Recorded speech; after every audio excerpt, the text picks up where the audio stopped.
thank everyone for coming. And on behalf of Dean Justice, Lorraine Justice, our Dean, we welcome you to this important and exciting event.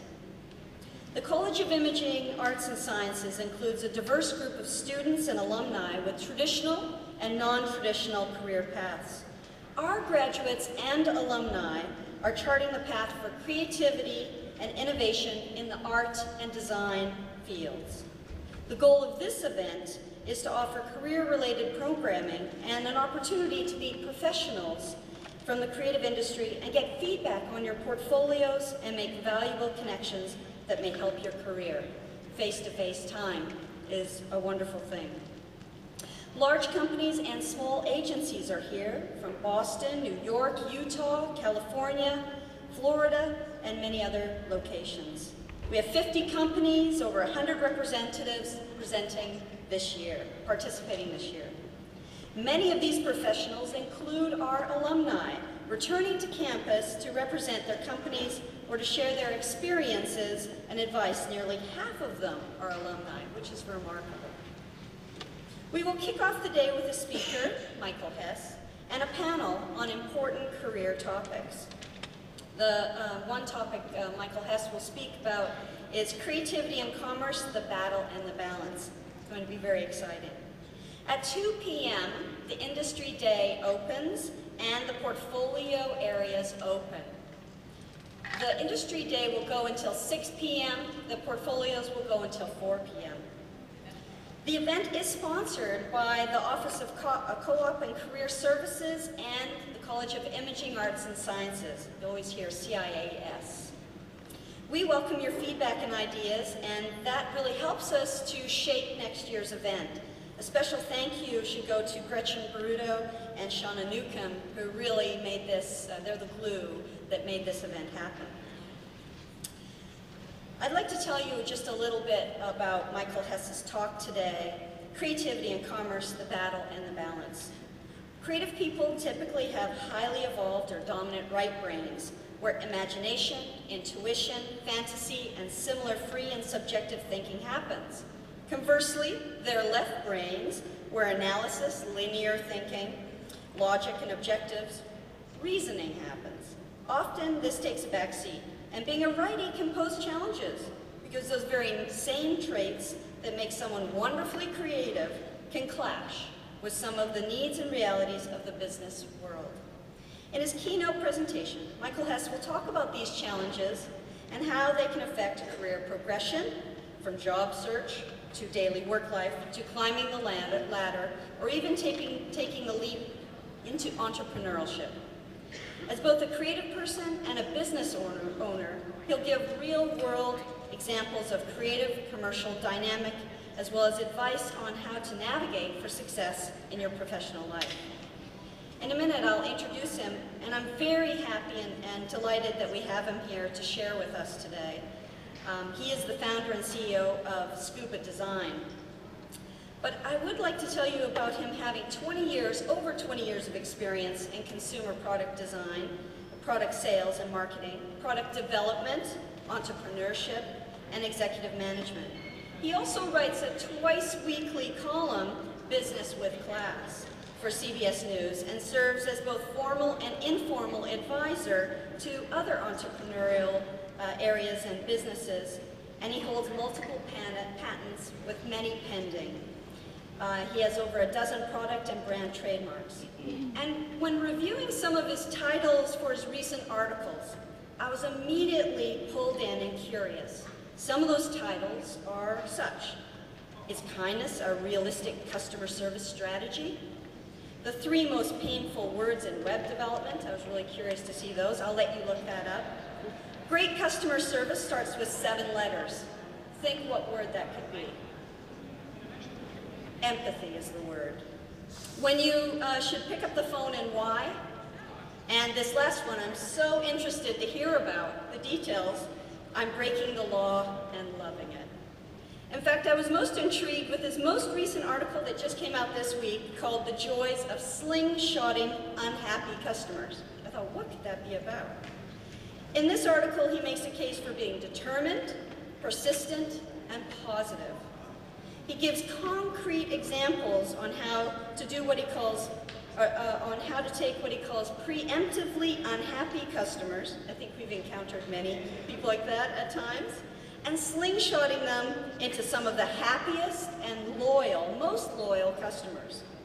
Michael's clear and insightful views are a gift for us today, and we so appreciate him taking the time to speak with us. Please welcome Michael Hess, our keynote speaker.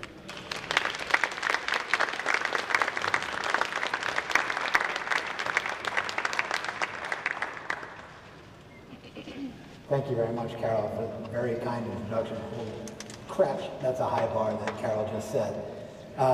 Very kind words, and I appreciate it. I also feel very privileged to be here, surrounded by such intense creativity, and I also, when I got here, took a look behind the secret curtain and saw the types of companies that are here, and it's pretty impressive. You guys have a lot of tremendous opportunities, so I really appreciate you letting me talk to you for a little while. In my life, I am surrounded by RIT creatives, literally right now, but also in my working life. The company I founded 12 years ago, Scuba Design, is a primarily creative company. We do product development. We make laptop bags and other carrying cases. Not necessarily the most exciting stuff in the world, but it's fun to design. And every creative person I've ever hired since starting the company, whether it's product designer, graphic designer, whatever, every single one of them has been an RIT graduate. And in fact, as far as I can recall, every single one of them I hired directly out of school. So no work experience other than internships and things like that. And I'm very proud of that fact. I've never regretted it. The work is incredible. RIT is an extraordinary resource to this business community, and I'm very vocal about it with other business people with whom I network. So you should all be very proud of yourselves and very fortunate to be going to a school like this. In fact, two of our product designers, by coincidence, are here today in the Digital Den, is it? Doing a little dog and pony show, showing some of the products they've worked on, meeting students, answering questions. So I don't know what your schedules are going to be like with this whole event, but if time allows, I think Brian and Julie are there in the den until 4 o'clock. So if you get the chance to meet them and see some of the work they do, that would be great. It's not just my professional life where I'm surrounded by RIT talent, but in my personal life as well. My wife, who is somewhere in the audience, I won't use my little laser pointer and nail her with it, but I could. My wife has her master's degree in furniture design from the School of American Crafts. My sister-in-law has her master's degree, right, from the imaging school in photography, and I'm sure there are other friends and relations that I've forgotten from RIT, and I've certainly interacted with many more in my business career. It sometimes seems to me like I'm the only creative person I know who didn't go to RIT. So I hope, though, that at least for the purposes of the next hour, you'll make me an honorary tiger or something like that. Even though I didn't have the privilege of going to RIT, and in fact, I don't have a formal creative education at all. My degree is in Soviet studies, and I'm guessing that the Soviet Union was gone before most of you were born, so you can see how brilliant I was in my career choices. But I'm a self-made creative person. I've been working for more than 20 years in various creative fields through my family's previous business, through the company I started, doing kind of a learning product design on my own because I had to, doing product development and branding and creative marketing and collateral work and things like that. So I consider myself an entirely and intensely creative person to the core, and even outside work, my interests lean towards the creative. As you heard, I write an article for CBS News twice a week, and I love writing. I'm a stickler for good writing, so I believe I like showing how it's done. And I pretend to play guitar pretty well too. I don't actually play well, but I pretend I do. So I tend to gravitate towards creative pursuits as well. And I didn't say all of that to brag or boast about my accomplishments. I actually said it defensively in advance, if you will, because some of what I say and what you see up on the Jumbotron may at first rub you the wrong way today. It may come off as sounding cynical, which I'm famous for, or discouraging or negative or kind of too cold and too businesslike. But in reality, it couldn't be further from the truth. It's just me trying to offer you a different take on maybe what you've been used to up until now in your creative lives. And in fact, and when I say I'm going to take the liberty of representing the business community as a whole. I, the business community, am your biggest fan. I have a vested interest in your success in business because for most companies, success depends on quality work from creative people. So if you hear me saying things or see things on the slides that maybe you say like, oh, that's rude or whatever, it's really just me hoping to nudge you in a certain direction of thought that, again, maybe is a little bit different than what you're used to so far in your creative development. So my hope today is to talk a little bit about creativity, which most of you can all probably way out talent me, so I don't really need to talk to most of you about creativity, but talk to you a little bit about commerce, and then, as the title of the speech suggests, understanding the dynamic tension between the two, the battle, if you will, and then finding a balance that will help you to get the most out of your career and your future and make all the right moves, build a toolbox that you can use to build a successful career. So that being said, I'm going to start with a proven public speaker's gimmick that is supposed to engage the audience. So please allow me to engage you. It's making you raise your hand. I know you do that a lot. By a show of hands, how many of you consider yourselves very creative people? Oh, such a setup. Obviously, I knew everybody was going to raise their hands. A gimme for me. And by the way, I did not plan this. This black shirt and remote control thing, I realized that like 5 minutes before I started. I totally did not plan that. I have another shirt I can change into, but far be it from me to compare myself to the great one. Okay, sticking with the show of hands, how many of you want, expect, or plan to pursue a career in your chosen creative field? Hey, I locked this one in. I'm 2 for 2. Of course, I knew you were all going to raise your hand. Keep your hands up for a second, please. Okay, this will end soon. Now, keep your hands up if you want or expect or intend to pursue a career in sales after you leave here. It worked. Awesome. I knew that was going to happen. I set the whole thing up. It's perfect. Well, all of you who put your hands down, which is 100% of you, which is awesome, because I thought maybe there'd be a couple who didn't. You're the ones I want to talk to. Because if you want to have the creative career of your dreams and you want to guide your own path, the first thing you need to understand is that we are all in sales every day. Like this guy. Not so much like this guy. But we are all in sales every day. We're selling ourselves, we're selling our ideas, we're selling arguments, we're selling our accomplishments.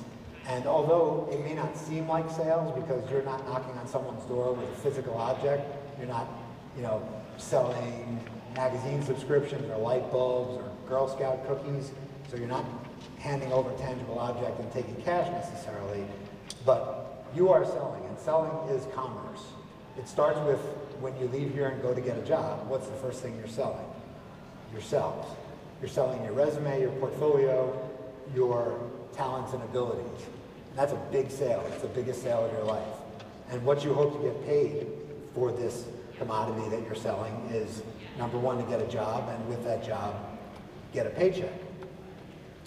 And once you get into the working world, you're selling every day. You're working with work groups or working with people of different disciplines, and you're selling your ideas either laterally to people you work with or up the proverbial ladder to bosses.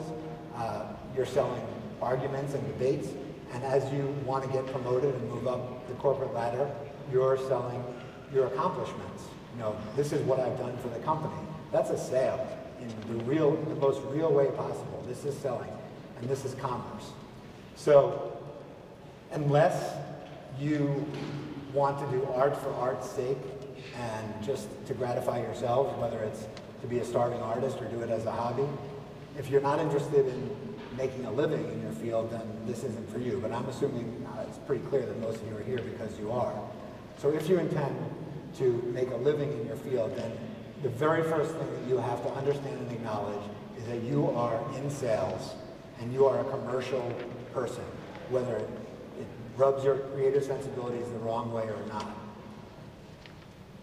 In my working with creative people, I'm also, frankly, I see a lot of this in myself. A lot of this comes from my own recognition of my qualities and shortcomings and things like that.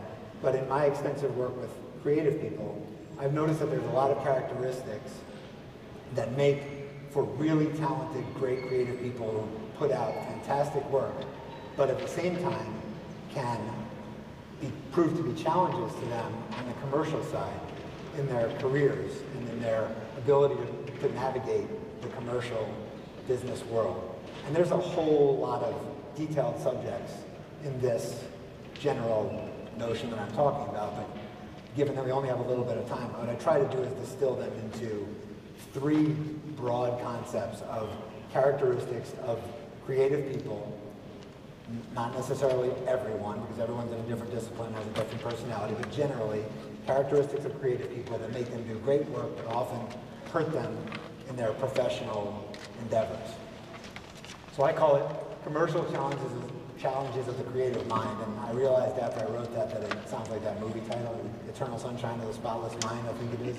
I've never seen the movie, it wasn't intentional, but once I wrote it, I thought, oh, that title rocks, so I'm going to stick with it. And the first commercial challenge of the creative mind is that we, and by the way, when I talk about creative people, I'm going to say we a lot, because that'll hopefully help protect me from your wrath if you get angry at me. And also because I like to think that I'm pretty creative. So the first challenge of the creative mind is that in one fashion or another, almost by definition, we creative people tend to be free-spirited and non-conforming. We don't like to follow some path that's been set out for us. We probably couldn't do what we do if we were like that. We tend to think in a non-linear fashion, right? Where, if you're anything like me, everything you see sparks some idea in your head. And if you're really anything like me, your head's a noisy place. Your imagination is always going in different directions, and you're constantly trying to rein that in. And you don't like being told what to do. I'm terrible at being told what to do, which is why I have to work for myself, because if I didn't, I'd be unemployed. I don't play well with others when I'm told what to do. And that's a characteristic of a lot of creative people. We just like to blaze our own trail. And a lot of times that manifests itself outwardly in our personal expression. There's no one here like that. This is an extreme stereotype intentionally, but it's a way of saying that, we are telling the world that we don't follow necessarily your set of rules, and this is very common in the business world. We express ourselves in a different way. We follow our own road. More typically, this possibly silly stereotype is more of an internalized thing. So the creative person is more likely to look like all of you, all of us. We hide like aliens inside normal bodies, and nobody knows that the creative person is inside there until some of this self-expression and free-spirited nonconformity rears its ugly head in the business environment. And where I see this having the most impact for you, this can affect you throughout your career, but one of the kind of recurring themes, to digress for a second, is that with all the things I talk about, the longer your creative career, the more points you get, the better work you do, the more credibility you establish. You start to earn points that allow you to be more and more and more yourself until you can become so eccentric that you're like out of this world, but you're incredibly successful, like many of the famous creative people you all know. But when you're starting out, as most of you are or will be, where this nonconformity has a big impact is in a very first step, which is that first commercial transaction of getting a job. Being a nonconformist or feeling like the rules don't apply to us sometimes, and I don't like that whole business thing, and I don't want to be formal about anything. I see that a lot in people's approach to me when they're looking for a job. We don't always have a lot of job openings. We're a very small company. There's 7 of us, so we're not. I wish we had 100 job openings because I'd be here with a table hiring you all day, every day. But people write all the time just inquiring about jobs, whether we have one posted or not. And invariably, especially creative people, the introductions I get contain things like this. Hey, that's how they start. Or, what do you, letter U, guys do? Or just a blank email with C attached and a resume, a PDF attached, or a portfolio, a link to a portfolio. And then I swear to God, I get this all the time. I get it, closings that are written in text speak. I've gotten LOLs, I've gotten 20 exclamation points, I've gotten see you later with the number 8, all of it. And a lot of it is just that that's the world you live in. I get that. You know, I'm not that old. I understand that. My wife does that. And I get that. But when you're going into the professional world, this whole idea of being casual and not conforming to any preconceived notions or business conventions, it can come back to hurt you because you may not be corresponding with somebody who gets it. In fact, I would bet most of the time you're not. You may get lucky and be corresponding with someone practically your age who does this kind of stuff too, and they don't even care that that's how you introduce yourself.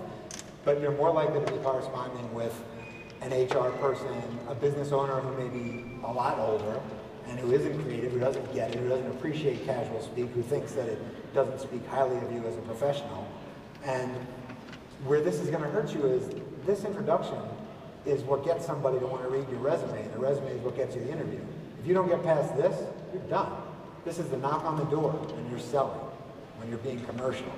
So if this is your knock on the door, then you might not even get in the door to show how great your work is. And I can tell you from personal experience that there are many, many resumes that I haven't read that are probably great, and portfolios that I haven't looked at that are probably great because someone wrote to me and said, hey, and didn't take the time to find out who I was, or what do you guys do? Really? You didn't even just bother checking out our website to see what job you're applying for? And I'm telling you, all this stuff happens. So you've got to kind of rein in that independent spirit that makes you think that the rules don't apply sometimes, and just say, you know what, I got to play the game because I want to get my foot in the door, and then worry about casualing yourself down later as you get into the work environment. The second commercial challenge of the creative mind is that we creative people tend to be strong-willed and we tend to be fairly ego-driven. And that's a very positive thing. In fact, I would be concerned about any creative person that wasn't strong-willed and didn't have a decent amount of ego. Their work would probably be pretty mediocre. You've got to believe in what you're doing, and you've got to have pride in it, and pride often translates to ego. And so these are qualities that are critical when you have someone who's intensely talented and creative. But you probably can figure out some of the ways that this can hurt you in your professional life. So if the first challenge that we talked about was about getting your foot in the door, think about this challenge once you've gotten your foot in the door and you're in the working world. This strong will and strong ego, in my experience, typically manifests itself in two different ways. Once again, a stereotyped exaggeration. I'm sure none of you are like this angry dude, but it's for illustration's sake. So the first way that strong will and ego can come back to bite you in the working world is this is how it's done mentality. You've all had the truly extraordinary privilege and benefit of getting to focus for however many years you've been here or other schools you may have been to, getting to focus almost entirely on honing your creative skills. To an incredible extent, there are not many places in the country or the world like this where you have access to the tools and the professionals, the instructors and professors, and the resources to take whatever talent, whatever discipline you're in, industrial design, crafts, whatever, and take it to the absolute ultimate level. So when you leave here, you know how it's done, technically speaking, whatever your discipline may be. And you go into the workplace with a pretty fixed, generally speaking, a pretty fixed and strong will and ego about, I've learned all this stuff, plus I have the innate talent that I came in with, so this is how it's done. The problem with that is it may not be how it's done where you're working. And there are times that you will need to accept the fact that some things that happen in the workplace may come off as a blow to your ego, but the needs of the business have to come first. And that, whenever I say that, that's usually what makes creative people squirm in their chair. It's like, you know, the hell they do. I'm putting out good work here and I know what's best. But it goes without saying, if we don't put the needs of the business first, there's no paycheck at the end of the week. There's no business, inevitably. So in the real world, when I see this happening, I've seen this over the years in my company, I see it in other people's companies. People want to do this incredible creative work, and then a boss comes in who may be clueless, may or may not be creatively minded, and looks at this beautiful, let's pretend it's graphic design, looks at this beautiful illustration and says, that's a gorgeous layout, great work. Now do me a favor, put this block of copy in the middle of it. And the artist is like, no, you know, dude, that's white space, man. I am not messing with that. Do not mess with my layout. This happens, and I go through these arguments with our creative people in product and in graphic design all the time. They're healthy arguments. But at the end of the day, that business person, in theory, has a reason for wanting you to do that. You can try and fight for it a little bit if you want, but he or she may know that there's either some legal reason for doing it, or through years of experience, they know that it converts more customers to have this certain kind of copy in the layout, or whatever it may be. There's something about the needs of the business that require you to say, well, you know, I'm going to have to do this. There's an expression, if any of you have heard it, it says, the perfect is the enemy of the good. Have any of you heard that expression? That's an important one to keep in mind. I'd almost say that should be one of the few things you leave here with if you don't listen to anything else I'm saying. What that means is, you can always strive for perfection, but you can get to a point where there's a diminishing return. You're just working on it and working on it and working on it, and it's going to be perfect. Every element of whatever it is, whether it's graphic design, interactive, whether you're doing woodwork, you're not going to stop until it's perfect. The problem with that in commerce is, at some point, you've got to do business. So the perfect can prevent you from actually executing, and business is all about executing. If it's the nicest layout in the world, but it doesn't actually get out there into an advertisement or a brochure or a website, it's a pointless exercise in making it perfect. So what that means is you have to be willing to compromise. It's another dirty word in the creative world, because a lot of creative people hear the word compromise and they think that means sell out or settle for something less than their best. But that's not at all what it means. Business is all about compromise. There's no way that you can do business without compromising. Sellers have to compromise with customers to reach an agreement on making a purchase. People within an organization have to make compromises with each other in order for work to move forward. Not everybody is going to get their way. So when it comes to this whole concept of you know how it's done, you do. So rest assured, everybody knows you know how it's done. But be willing to choose your battles. There are times when you should just not give up because you really believe in it, and be able to make a business argument. That's a big part of it. Say why you think this is okay and why it'll work for the company. And there's other times when you just gotta pull in the reins on your ego and just say, that's fine, boss, I'll put it in there, and you just shake it off and let it go. At the end of the day, you're there to help make the business work, help the business grow so that you can grow in your career. The second way that this characteristic manifests itself is that this is not what I do mentality. And again, coming back to the idea that you've been training all this time in your specific field and you haven't had to pay a lot of attention to doing other things besides your craft or your discipline. So a lot of people go into the working world thinking, again, this sort of micro view, this laser focus of this is what I do. I'm a graphic designer, or I'm a metal worker, or I'm an interactive, a new media designer, all the different disciplines that are represented here. And that is when we did the hand-raising exercise and 100% of you said you want a career in your fields, that's what you're thinking, that's what you're going to be doing, is whatever it is you learned here and your talent and everything that you honed here is what you're going to be doing in the working world. Well, unfortunately, that's not always the reality of the working world, especially in small companies like mine. And there are a lot more small companies than big ones. You, of course, you're best served doing what you do best, but you also, it's to your benefit to build value, and this is also a central theme of a lot of what I'm talking about, building your own personal value as an employee, not just a creative person. So a good example of that would be if your boss comes into your office and gives you one of these, not a fake one like this one, but a real one. odds are you all know how to use it. Some of you are right now. And if the boss said, hey, can you spend the day doing something on this, most of you would probably enjoy it. Is that fair to say? Everybody enjoys using this particular tool. Well, what happens if that boss comes in the next day with this creative tool? Does anybody know what this is? It's less interactive. It's a tape gun. And it's not meant to be literal. It's meant to represent the parts of a job that you may not want to do. In my company, especially we started out with one person, me, and then 2 people and 3 people, everyone has to be what they call in sports a utility player and be ready to play any position and do it happily and willingly for the greater good of the team. So a lot of your employers, again, this just representing something outside your discipline, not necessarily taping boxes, although that does happen in my company. We all sometimes have to tape boxes or clean bathrooms. What most employers are going to want to know is not that you necessarily are going to do it, but that you would. Does that make sense? So you're not so fixated on it. If I were to walk in with that tape gun and you make a face at me, like, seriously? You think I'm going to get out from behind my computer and go tape a box? You know, that's not what I went to school for. It's not what I trained for. I do this. So build value by showing that you're a team player, that you're flexible. This is part of the commercial process.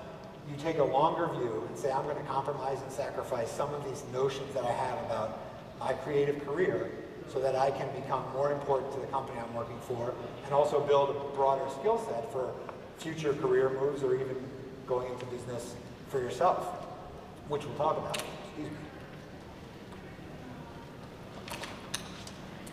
Give you one example of this in action from my company. Make sure I stay on schedule because I can go long. In my company, again, there's 7 of us, of which most of us are in creative pursuits, product design or graphic design. And one of our product designers, who's over here today, Julie, when I read her resume, I noticed a little note at the bottom saying that one of her personal interests was sewing. And I said, oh, that's cool. You know, we make bags. It doesn't hurt to know about sewing. But I never really thought much about it in terms of her actually sewing something. I didn't think she was going to start making laptop bags in her office. So I just said it's a bonus. It's nice that she knows how things that are sewn go together. And it turns out that wound up paying off and making her much more valuable to our company because she realized one day that when we get bags returned to us for repair, warranty, it doesn't happen often because we make great stuff, but things need fixing. And she came in one day and said, hey, you guys are just replacing bags and, you know, throwing bags into the environment. She's very much into that. She said, you know, you're throwing out bags or taking them apart or whatever. I can fix those. Get me a sewing machine. So we bought, to make a long story short, we bought an industrial sewing machine and some supplies and all the stuff she needed. And now once in a while when a bag comes in, she stops what she's doing. She goes back, you know, in a cold warehouse where a lot of you don't want to be. And she sits at her sewing machine. In 5 minutes, she fixes a bag. And she has saved us money. She's made a customer happy because we've given them their bag is like new. And sometimes we're even happier if we fix it than replace it because then we've paid the attention. We've paid that attention to their bag that they love. And she puts a little tag on it saying that it was lovingly repaired by Nurse Julie in the bag hospital. So there's a case where she stepped up as a utility player and said, I can do more than what you hired me for. And now she's immensely more valuable to me because what are the odds that I'm going to hire my next industrial designer and have them be able to do that? You? Okay, give me your information later. That's great. And there are many other examples of that having happened in my working life. So think about being willing to work outside of your box and not having the this is not what I do mentality. The third is business and experience. This one no one can be blamed for. Most of you have not yet been out in the working world, or if you have, maybe you've had an internship, maybe you've had a little bit of experience, maybe you've got a family business that you've worked in, but for the most part, you're not expected to come out of here with a whole lot of business experience. But it is incumbent on you and very beneficial to you as you climb the proverbial corporate ladder that you seek out and gain business experience and knowledge in every way you can, even if you find it absolutely boring. And I'm not saying that you should go read accounting books and understand all the nuances of finance and every line in a balance sheet or any of that, but understand the basics of sales and gross margin and expenses and things like that, because what you do has a direct impact on those things, and those things have a direct impact on you. And you will be in a better position to understand what your employer is asking of you if you have some basic commercial framework within which you operate. Because if you're in this vacuum of creativity and you don't understand the bigger picture, when your employer comes and says, well, I really like what you've done, but we can't do it, you know, your first reaction is, why not? You know, this is great work. Of course we can do it. Well, you don't know. Maybe the company can't afford it. Maybe there's tools that are needed that are not within the company's means. Or maybe the company has experienced this before and knows that they can't make money doing that. So understanding the basic model of a business and how it makes money and how that affects different decisions about what is done creatively and in other areas of the business benefits you. Similarly, we talked at the beginning about sales and how every day of your life you're doing some kind of selling and commerce. It's important to learn literal sales too, because you never know where you're going to wind up in your life, whether you're going to stay in your chosen career. Most people don't. They go through several different variations of their career or entirely different careers. So it's good for you to understand how to literally sell a product, whether you wind up pitching a client if you go work for an agency, or whether you're selling a physical product. You know, if you're a crafts person or a web developer, you're selling a physical product. It's good to learn the skills and arts of negotiating and closing a deal and understanding the mentality of the customer and the seller. And my example here is going to get me locked out of the house tonight, but it's my favorite example. There's a saying in business that says, in any negotiation, the first person who speaks loses. And what that means, it's a generalization, but what it basically means is, if you're going back and forth trying to sell something and buy something, pretend it's an auction, you know, you raise your hand too soon, you may pay too much. So generally speaking, the first person who talks is at a deficit in the negotiation because you may actually underbid yourself, you may pay too much for something. So one of the best strategies in sales is to listen more than you talk. And it's good to learn some of these skills because eventually, again, let's say you're pitching a client for a creative agency that you work for, you may not want to go on too much about the work until you get the client's reaction and see if they're leaning towards buying. And then you can adapt your sales pitch accordingly. So my example that's going to get me in trouble with my School of American Crafts master's degree wife sitting back there giving me the evil eye right now is this. When I started dating Jennifer, my wife, she was a graduate student here at the School of American Crafts, and early in our dating life, she had one of her first student showings at the Village Gate. And how many of you are in crafts here? Any of you? A couple. So you all know the routine, right? You put out some of your work. Some of it is assigned work you did in class. Some of it may be work you did on your own. You want to get some attention in the art world, hopefully sell a piece or two. So this was a project that Jennifer had done in class, and just to give you some scale, that's a dressing screen. It's about 7 feet tall, so it's not, it looks squat in that picture, but it's about this tall and it folds in half. And it's hand carved out of cherry, and if any of you are in the woodworking program, I don't need to tell you how much time was involved in making this, and all the pigmented paints and all of that stuff. So Jennifer had this on display at her showing. And I was with her, we kind of just known each other for a few weeks. She had a couple of glasses or plastic cups of wine in her already. She was red-cheeked, she was very nervous, she hates business. She wanted to make a business of woodworking, but didn't want to have anything to do with the business side, production, selling, profit, bookkeeping, any of it. So she just wanted people to buy her stuff and have it happen magically. And she had the little, the little foam core tile that says your name, the name of the piece, your inspiration, and your vision for making it, and then sometimes has a price on it. So she had the foam core tile and said $1,000. If you've ever done work like this, it's worth way more than that just in time alone, but you're a student and you got to start somewhere, so $1,000 was kind of the going rate. And we're standing there, and this guy starts walking towards us, and Jennifer starts getting really nervous. She said, oh my God, that guy is the biggest art collector in town. And at the time, I was not so in tune with the crafts community, so I didn't know who he was. I later knew, I won't mention names, but he is the biggest art collector in Rochester by a long shot. And he's walking towards this thing. And I'm like, be cool, be cool. He's just a person, he may want to buy something. And he comes up, says, how you doing? I really like this piece. I want to buy it for myself. I'm not even going to resell it in my gallery. I just want it for my house. I like it. How much are you asking for it? Well, the answer was right there on the floor, and he knew it. But he's playing a buyer's game. He's a creative person with a commercial head. So he's already one step ahead of the game. right? He's got the business side down. How much are you asking for it? You know, he's probably stepping on the little tile and ignoring it. And Jennifer's like, I'm asking $1,000 for it right now.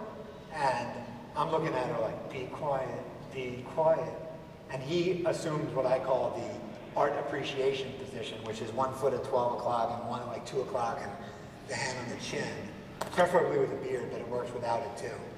And he just does this with a long, painful pause. The pause is so long that I don't even have time to do the full pause here today, so I'm running out of time. But he does the long, painful pause, very intentional. This is just a buyer's strategy. And Jennifer can't stand the pain anymore watching this pause. He was going to buy it, he was ready to buy it, he probably would have spent more. And in her nervousness, she says, I'll take $500. And he's like, oh, okay, I'll buy it. So she just cut the price of something that was already too cheap in half. And he made out like a bandit because she was the first one to speak in the negotiation, and the result was epic fail. I'm going to be hearing about that. She didn't know I was going to do the epic fail thing, I'm sure. So the point of all that is I just like telling that humorous story, and it's a little bit of a digression. But the point of it is, it's good for you even as an artist or creative person to understand the human process of selling and commerce and how to create value and how to get the most that you can for your work inside a company or outside. So what does all this come together? What does all this mean to you? What do you take out of this? Well, if there's a lesson in all of this, it's that you can't always be right. And I don't necessarily mean that literally, although it is true literally, like we talked about earlier. You can't always be right. Sometimes you have to give in, even if you are right. But what I'm talking about is, and Carol alluded to this in her introduction to the speech, I'm talking about your brain. I always carry an actual human brain around with me. Do not ask where I get them, no questions. But you don't always have to be right means your right brain. Were all of you, when Carol mentioned earlier, you're familiar with the right brain, left brain concepts? I don't think go into it too deeply. Carol kind of said it. The right brain is the home of most things that are considered to be creative. Imagination, subjective analysis, aesthetic judgment, emotion. So most of the things that comprise a creative person are said to be, we say that we're right-brained people, or as I call them, righties. And then the left brain would typically, but not always, be more analytical people, number crunchers, people who like data, who think in a more linear fashion. So the challenge for a creative person in commerce is to deal with the fact that most of us work primarily just through this side of our head. And the right side of our head, so you are here on the guided map. The right side of our brain tends to, once again an exaggeration, tends to see the world like this, right? Colors and shapes and abstracts and things. I know it's making everybody nauseous, that's why I'm not looking at it. But you know what I mean. You don't actually, well, unless you're doing something you shouldn't be, you're not actually seeing this in your life, but you see things in the abstract. You know, creative, imaginative, your mind is going in these directions. Whereas the left brain person, again, not literally, sees the world this way, in a very linear, factual fashion. I don't know what this formula means. The answer may be dirty or something, so if you do know what it means, I'm sorry, but it's really just an example of the radical difference between right brain and left brain. And there are scientists out there who say that the right brain, left brain notion is a bunch of oversimplified, overly romanticized crap. Frankly, whether it's neuroscientifically accurate or not, I absolutely believe, and I will bet all of you do too, that everybody is absolutely hardwired in one general direction or the other, which is not to say they never cross over, but you are hardwired to be predominantly creative or predominantly not creative. The good news about that is that it's great to be a righty. And I know I'm biased, but it rocks to be a righty. Why? 2 reasons. First of all, it can't be taught. Being creative can't be taught. It's like trying to teach somebody how to be tall. It's built into you. It can't be done. But you can learn other skills. You can learn how to read a spreadsheet. I mean, I don't like doing it, but it can be learned. You can learn how to analyze numbers and how to make business calculations, but you cannot learn how to be creative. So that's the number 1 reason it's great to be a righty. The number 2 reason is that almost everything great in the world starts on the right side. Somebody, by definition, if ideas are born in the right side of the brain, then by definition, ideas and all the great products and things that we have in our lives over the centuries started on somebody's right brain, from Da Vinci through Bell and Edison and Steve Jobs and on. There are very few exceptions to that rule. But, and this is hopefully circling everything back, at some point in the process, the right brain needs the left brain, whether it's yours or somebody else's, to take that idea to a certain level. Some of us can take an idea this far, some of us can take it this far, some of us can only have the idea as creative people. So at some point, we need to engage a little of our left brain and most likely bring in some other seriously left brain people to turn our idea into reality and commercialize it and turn it into something that we can all make money from, have careers, and have the lives that we want. So they not only are compatible, but they really need each other. One really can't be successful without the other. So you've got your right brain, you've got your left brain. Where are you going to go when you leave here? Well, there's two very general possibilities. You could wind up in what I call an intrinsically creative business, and there's many of them back here that you'll be meeting with today, I'm sure. By intrinsically creative business, I mean a company whose process and product is creativity. That would be something like an advertising agency or a web development firm, things like that, where your creative work is the product that you're selling. And the nice thing about working in this environment is that you don't have to have quite as much of that commercial experience, because everyone around you and everything you do is creative energy. There's a lower percentage of people in the company who are not creative. There's probably some accounting people, and depending on the size of the company, there's a few lefties in there, but you're mostly surrounded by other righties. So going back to the interview process, the person who interviews you is more likely to be a creative person who gets you, and you don't have to worry quite as much about bridging that gap as you would if you're going to meet with the HR person at some big corporation. Less pressure on you to become commercial, but you still have to understand that you're selling a product. And there's less of this whole issue of interacting with people of different personalities, the whole, free will and ego and all of that. You're surrounded by it, so you've all kind of got the same mentality and putting out great work. And you might get to work in one of these awesomely cool offices that everybody dreams about working in. Well, the reality is that most of us wind up working in more of a conventional business. They're not always this boring, but only because there are more of them, not because of our talents or skills. There's just way more of these companies than there are companies where you can take a nap in an Airstream trailer. So most of us will be a part of a bigger process. We'll be creative people. I think that guy's a creative. The guy eating the cake is definitely not. This guy might be. The rest of them are like engineers and salespeople and stuff like that, and manufacturing people. So most of us, in all likelihood, will be performing a creative function within a bigger organization. And so it's incumbent on us to bring in that left brain activity as much as we can. And all the lessons that I hopefully you took something away from in compromising and giving up, choosing battles, understanding where your role falls in the greater commercial enterprise, and working within the realm of having to be collaborative with people who may not be creative.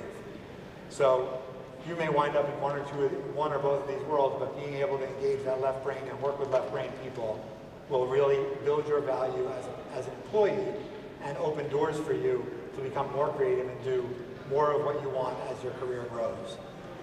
So in the final analysis, I put it all together. Do I have time to tell my own 10 story? This will hopefully tie it all up in a neat knot, and this is one of my favorite personal stories from my company. I say do it like Ben did. Ben was the first graphic designer I ever hired. He was my second employee, if you don't count me. I worked by myself for about a year, then I hired an office manager to take orders and things, and then I kind of limped along doing all the design stuff myself, and then I hired Ben straight out of RIT. He had gone to school internationally. He was ridiculously talented. I knew the second I met him, he had a great personality. He wasn't too egotistical, but he knew his work was great. His portfolio was crazy good. I knew I wanted to have him. Didn't know if I could get him or not, but he wanted to work for a small company and really start from the ground up. because he had aspirations. And this is a long story that I will make as short as possible, but from day one, Ben exhibited all of the positive commercial traits, if you will, of the things that I talked about. He didn't let the creative characteristics get in his way. He had them, but he didn't let them get in his way. He always wanted to learn about the business, and I run a very transparent business. We talk about the numbers all the time. I don't really have secrets. I want people to know what's going on. He wanted to learn about how a business operates. He wanted to know what his role was, how it impacted sales, what he could and couldn't do. He used this creative tool, literally was in a warehouse packing boxes with us, whatever it took. I also happen to know that Ben's personal passion was horror movies. Everyone's got to have a passion. So Ben loves horror movies. And in his spare time, he told me when he started working for me, he designed and made horror movie themed t-shirts, which he sold on a website that he built himself, and he worked until like 3 o'clock in the morning every night when he left work, and he put in a good day's work with us, so it wasn't like I resented. I wish he got more sleep, but he worked until like 3 o'clock in the morning, designing t-shirts, sent them to a silk screener, working on his website, and he was building a following. I mean, he had like big-time rock stars wearing his shirts on stage. 2 days ago, actually, he sent me a picture of Quentin Tarantino wearing one of his shirts. And that's pretty cool. If you're, that's about as good as you can get in the horror business. And he would bring in his envelopes of t-shirts every day and leave them in the mail bin to be picked up by the mailman to get shipped out to his customers. With my blessings, I had no problem with it. And I noticed over time that the pile was getting bigger and bigger. There were more t-shirts every week or so. And not being stupid, I knew where this story was going to end. He was getting successful. He was selling more and more shirts. And sooner or later, he was going to do this for a living. It was very clear. Now, I don't believe you can stop somebody from pursuing their dream, and I don't believe you can keep an employee forever. Now, I may be much better and more enlightened than the average employer, but I'm not alone. People realize that people move on. No one stays in a career forever. I was hoping he'd stay for a long time, but I knew eventually the pile of t-shirts was going to get to him. And sure enough, after about 5 years, he walked in my office. And by the way, we were very open about it. I helped him find a lawyer. I taught him how to set up a business entity, helped him make connections so that he could learn how to get actually set up as a professional business. And again, because I'm a great boss, I did that. And he walked in my office one day and he had this look on his face, and we didn't even have to have the conversation. I was like, it's time, right? And he's like, yeah, I'm doing well enough that I feel like I can make it. Not a lot of money, but enough that I can do this out of my garage and pay the bills. And I was like, I think that's great. I gave myself the chance to be an entrepreneur. Why would I not give it to somebody else? So Ben left, and by the way, he came back often to help us when we needed help. So this comes back to that whole be a utility player, be a team player. He was so thankful for the opportunity to grow up in business that he was always available if something went wrong with a computer or some file that he worked on needed help. He came right back in. And he built this business. This is a shameless plug for his business, because he deserves it, called Fright Rags. The website, by the way, I'm not an investor. I have, in my disclosure, I have no financial interest in this company, but it's fright-rags.com. If you like horror, buy one of Ben's shirts. And that demonstrates this whole commercial, creative life cycle coming full circle. Ben took his creative work, took the desire and ability to absorb commercial knowledge and add commerce to his creative toolbox to build value for himself first in my company, and then enough of a portfolio of skills to start his own company. And now he is successfully running his own company in an actual office and warehouse with employees and making a living doing it. And that is the best possible world. If you look at the theme of this story of blending commerce and creativity, he's doing what he wants with his life. And so Ben discovered that commerce and creativity are not enemies, they're additive. It's a formula. Creativity plus commerce is how you build a formula for a career that you can guide and direct so that in the end, you can do more of the things you love. So I hope you'll take some of that to heart and that you'll be willing to open your mind to things that may be outside your area of specialty right now, and recognize that the more you're willing to learn, the more you're willing to bring to the table commercially, as you move on in your career, the more you will be able to have the career and do the creative things that you really want. I appreciate your listening to me today, and I hope you all have outstanding careers. I know you will. Thanks for sitting and listening.